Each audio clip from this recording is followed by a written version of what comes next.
How to pay credit card with no charge fee? Well, I got you. Kailangan meron ka, syempre, GCash at gagamitan natin yan ng CIMB. Dapat meron ka ring CIMB para ma-transfer mo yung GCash mo to CIMB kasi zero lang yun. So, from CIMB, pag okay na na-transfer na sa CIMB bank, well, pwede mo na rin yung i-transfer sa ibang bank. For example, magbabayad kasi ako kay PayMaya.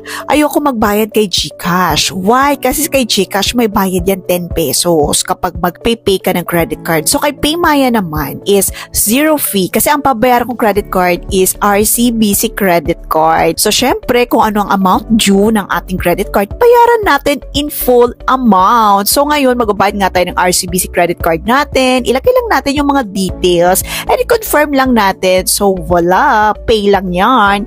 And continue lang natin para ma-pay natin yung credit card natin in full. Thanks for watching!